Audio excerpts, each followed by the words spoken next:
folks, exciting times here at RSG, and some of you guys may be aware we have a new brand under our genetic division of RSG, labeled as RSG Sires. So we've got Doug and Tad on the horn with us, and we're going to learn a little bit more about what RSG Sires actually represents. Doug, who is RSG Sires? Yeah, Jordan, I think maybe we created a little bit of a stir here in the last few months, or last few weeks, I should say, with RSG Sires and that name, and we've shared some information on Facebook about it, and we're here today to kind of just educate folks on what we're doing and what our goals are. And you said it well, you know, we've got 4 cornerstones of success here at RSG that we've kind of built over the years, and Tad and Amanda have been doing that for about 10 years now, building that up. And the genetics piece of it is obviously a critical piece. The RSG Sires brand will fall into that genetics division of RSG. And all it stimulates on servicing the customer's needs, right? So Tad, what would you think is the customer's needs? Yeah, no, it's a good question, and I think to kind of understand RSG Sires and how we've gotten to this point, you almost have to kind of step back and take a look at the 30,000-foot view of RSG and the industry and how those customer needs have come about over time. And so, again, like Doug said, over the last 10 years, you know, we historically will hit somewhere around 350 breeding days a year, and about 70 of those are going to happen here on center at RSG. And so we've seen a lot and seen a lot of scenarios. And so when we scope, you know, 15 to 20,000 head a year, and then you start to look at the donors that come through our facility, and so we program anywhere on average probably 150 donors here. Might be 125, might be 175. Right.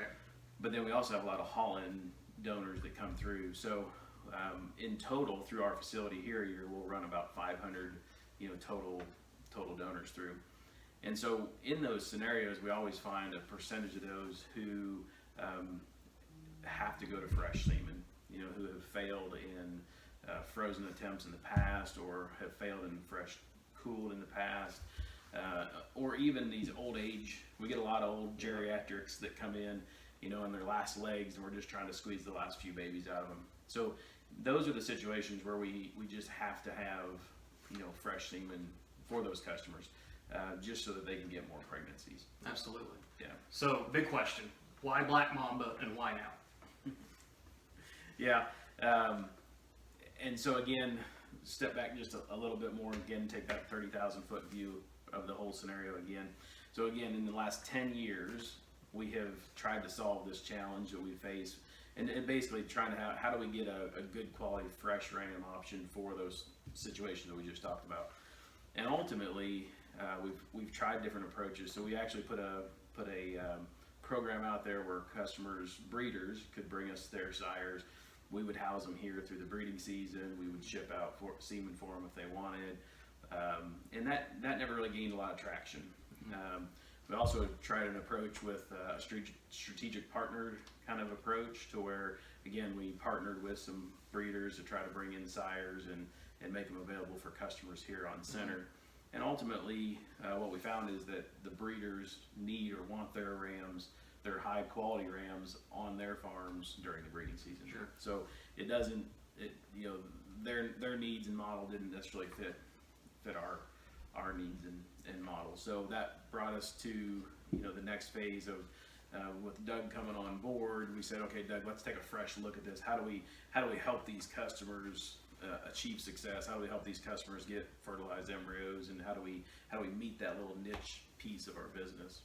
Yeah, and I think that's where we really, you know, started taking a hard look at, you know, brands that were becoming available, you know, now online sales and through other means, but, you know, trying to figure out, you know, what does that model look like for us, and what's a fit, you know, for us to really make it work. And that's where we really started talking about, you know, putting a scoring system together to evaluate these bucks, and whether we're talking about sheep or goats, you know, it's the same thing. We have a desire to do both. We just so happen to find an opportunity, you know, on the sheep side first, but you know, as we look at evaluating these males on, you know, how old are they, what's their age, you know, what's their breeding quality, you know, in terms of semen quality, things like that. what's their popularity? You know, they still have some longevity and some demand out there for semen, and then also what's their general health? You know, are they healthy? Are they going to be around? You know, can we use them for a few more years and get some value out of them, and still offer that to the industry?